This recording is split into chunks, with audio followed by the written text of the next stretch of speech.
Just checking.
Good evening, everyone. I'd like to call this meeting to order at this time.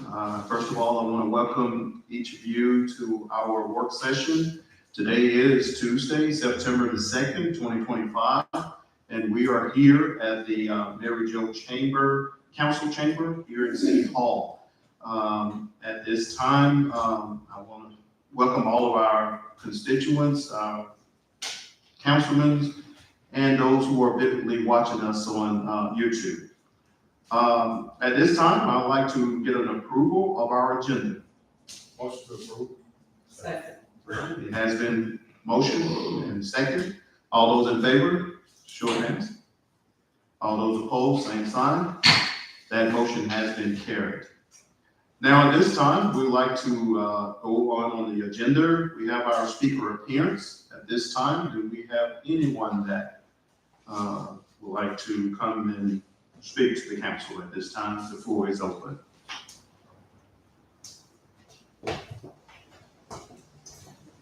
Good evening, council. Good evening.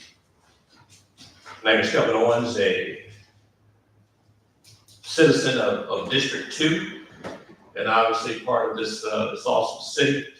I wanted to say from the top, you know, there are times when things have to be said, and there's times when you should be silent. Council members, these are not times of when you need to be silent. And I want to say that as a District 2 citizen, I remain disappointed in my District 2 representation. And I'll tell you why. Right now, we have 4 new businesses currently in construction in different phases right here in the city. 3 of those businesses, not a single individual from District 2 voted for any of it. And the new businesses that we do have, the separate one, if you recall, we had to vote roughly 2.5 years ago to start getting our spray field where it needs to be so that if we got new businesses, we had the critical infrastructure to handle those businesses.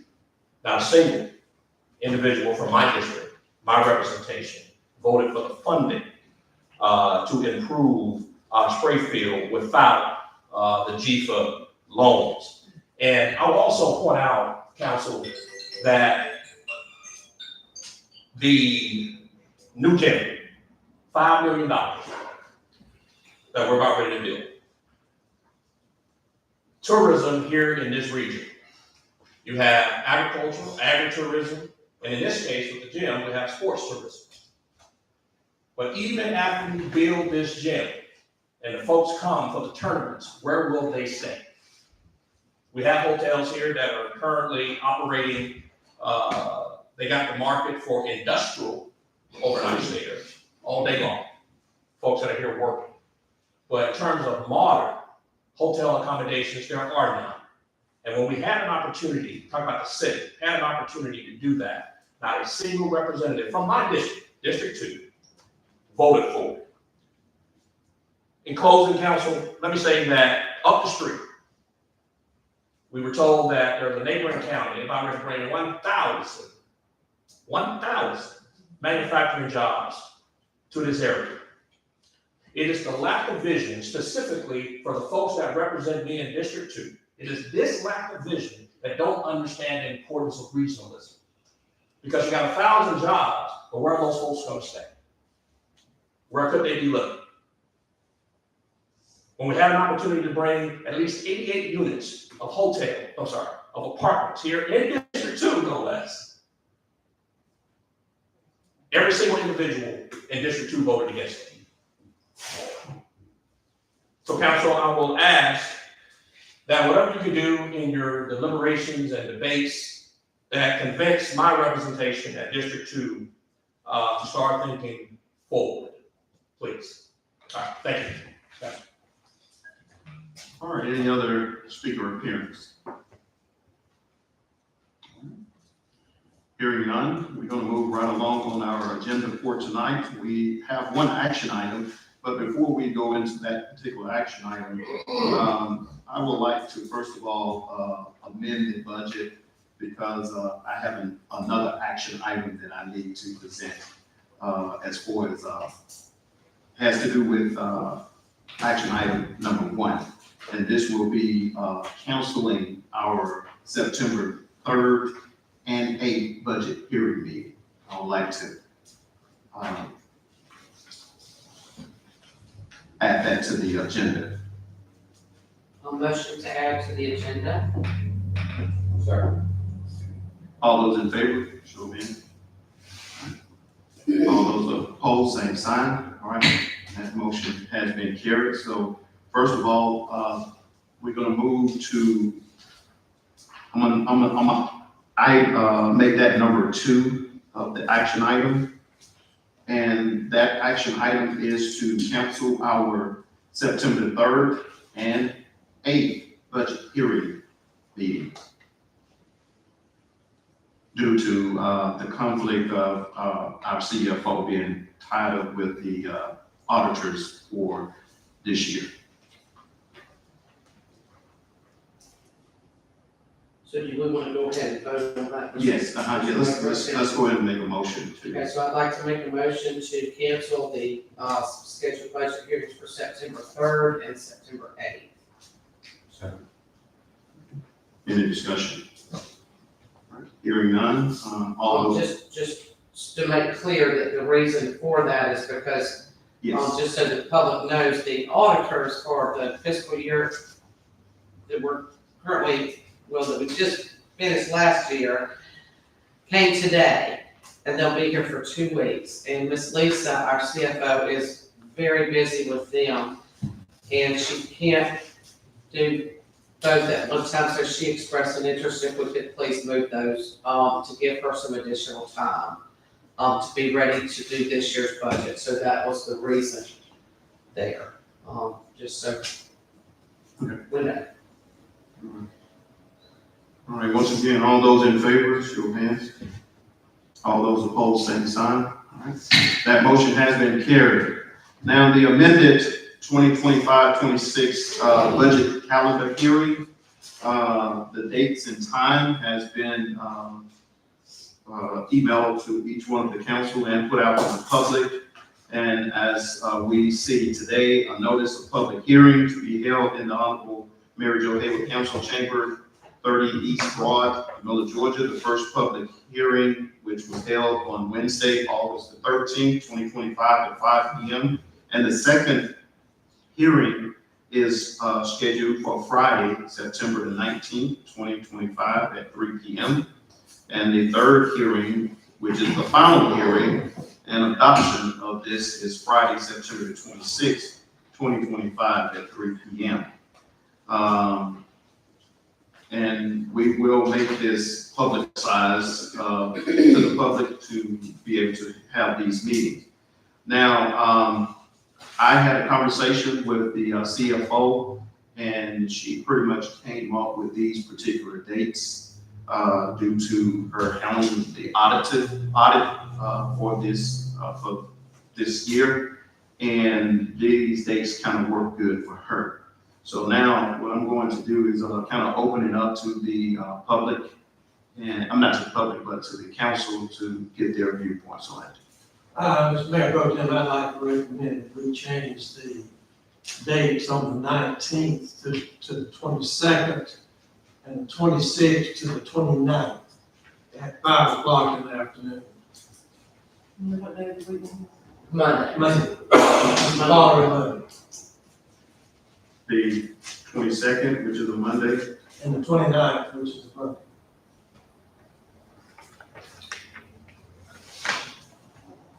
At 5 o'clock.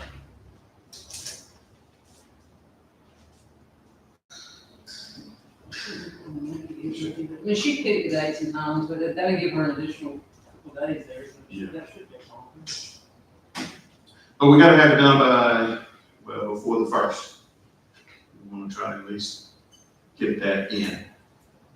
'Cause if we stretch it out a little further, we may not come to an agreement of getting this budget finalized. I think that is Hopefully we feasible. could work most everything out on the 22nd. Well, I hope so too. I think so, and then we'd have a vote on the 29th. If everyone is okay with those dates. I had a recommendation of alternate time from the three, to the 5 to 5:30 timeframe. Just wanted to advocate for that additional time. I'm sure folks that might want to come, earlier than 3 o'clock. And I think on these, the 2 days that they put out, it's at 5 o'clock, so. Any other discussion on that? Hearing none. I will make a motion to change or to set the public hearings for our budget to Monday, September 22nd, and Monday, September 29th, with both meetings beginning at 5 p.m. Second. Any discussion on that? All those in favor, show of hands. All those opposed, same sign. All right, that motion has been carried and notification will be sent out to the public. Okay. All right, we're gonna move right along on our agenda for tonight and our discussion items. The first discussion item is going to be the pump station rehabilitation project, change order number 1. Ms. Ford, would you like to just collaborate on that?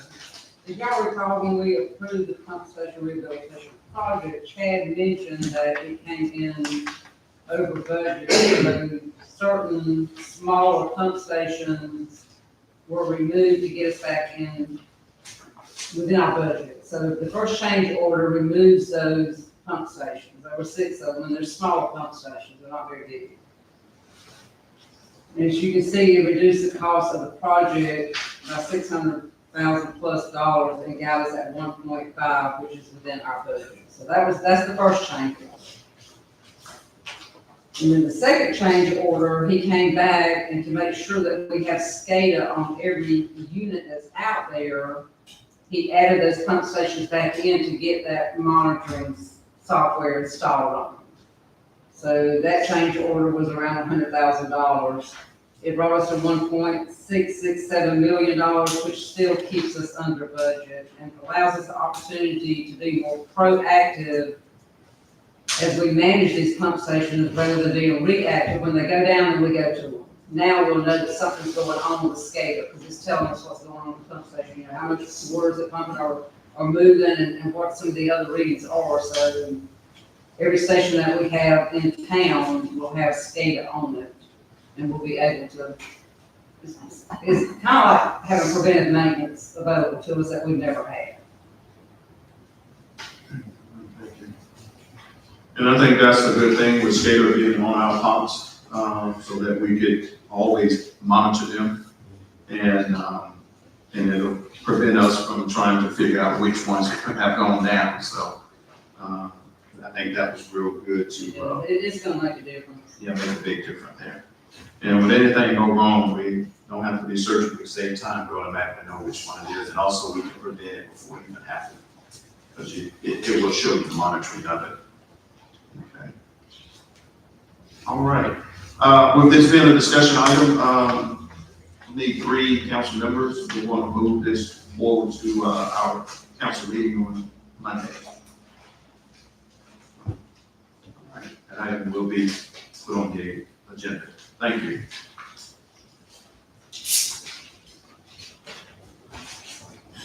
Okay, pump station, discussion item number 2, pump station, rehabilitation change order. Number 2, I think we kind of elaborated on that a few minutes ago with the, SCADA. That is, part of the, second change of the pump station, so, could we get like, once again, just 3 members want to see that on the council, council meeting on Monday? Is that all this is put the scale on? Yeah. So The does second change order. does the Tyson hatchery already have SCADA? Is that why it's not listed there? Probably so. Okay. It's the only one that's not on the database, so I'm guessing it already has it. Could we perhaps find out, just to be sure on that? I will, but I'm pretty sure all the guys will have scale on. Because if not, we certainly won't. They're very responsive about their homes. Okay, gotcha. Thanks. And could we get three council members want to see that? Okay, all right. We'll have that on the agenda as well. All right, the discussion item number 3, the Municipal Electrical Authority of Georgia Supplemental Power Policy. And as you notice in your package, the authorization agreement for year 2026 annual subscription under the Supplement Power Supply Policy between the Municipality Electrical Authorities of Georgia and Camilla. And as our representative, Mr. Brown, Julia Brown, his recommendation is pretty much saying that we is a city that is has excessive capacity, so therefore we could sell our excess electricity. So we kind of do this every year. So we are kind of recommending to go ahead and do it again for this year. If we have excess electricity, we could have it sold. So any comments or anything pertaining to this? One question is this, would this be all of our excess?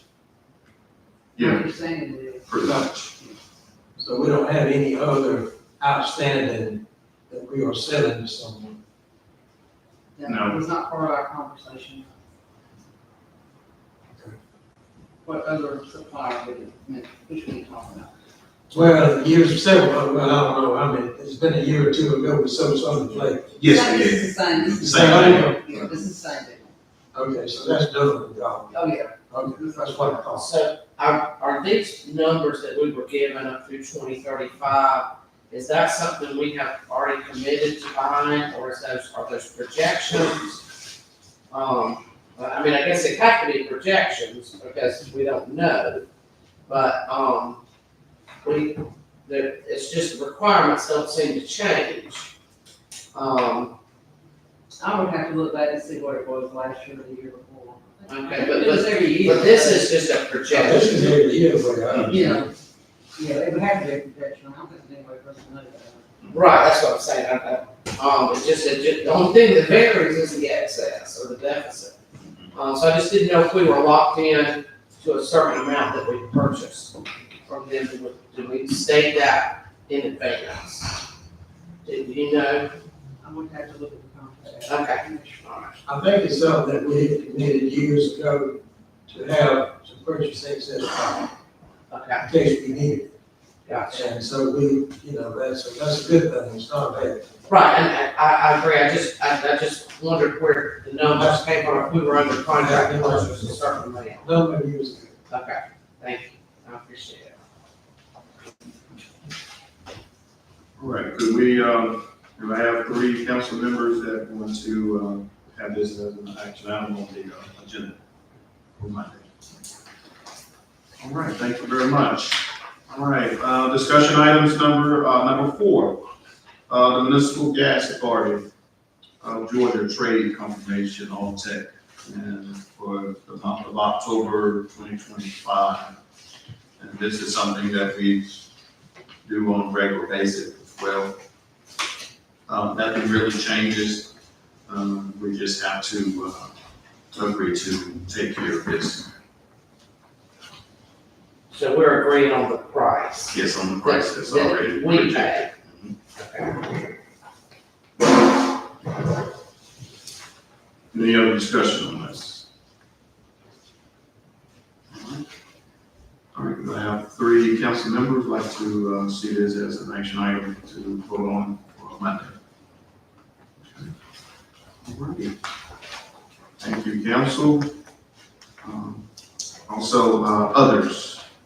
Ms. Ford, you have anything? All right, any council member have anything that they would like to present, Mrs. Green? I do. I just wanted to address the comments made earlier.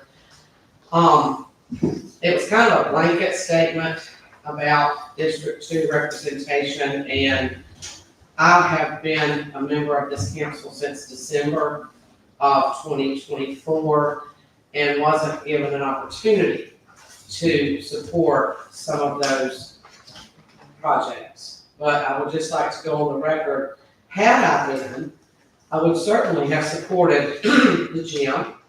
I certainly would have supported the Boys and Girls Club. And I am a 100% advocate for bringing business to Camilla.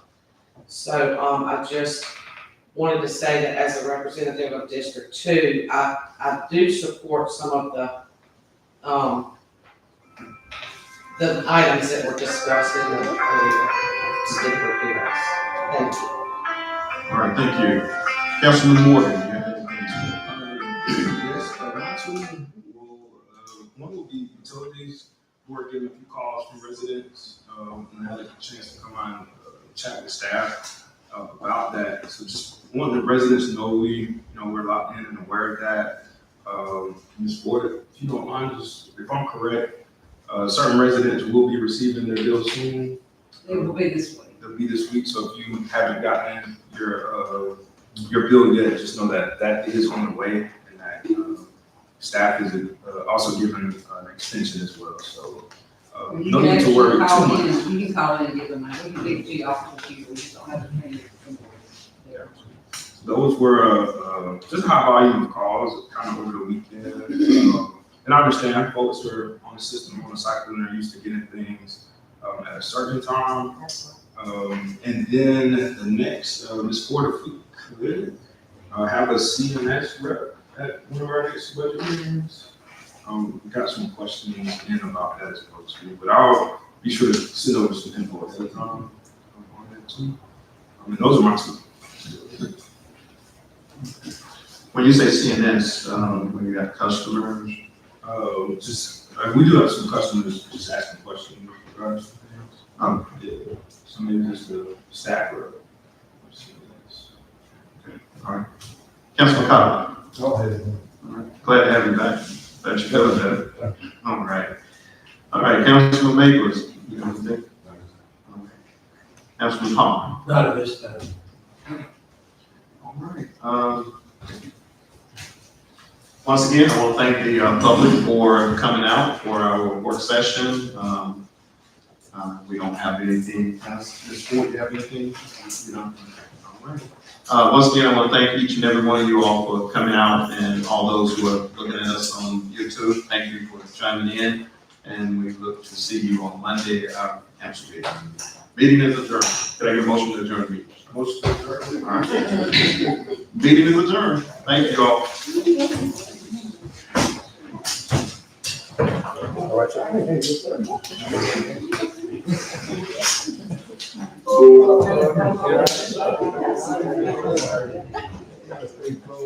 Yep.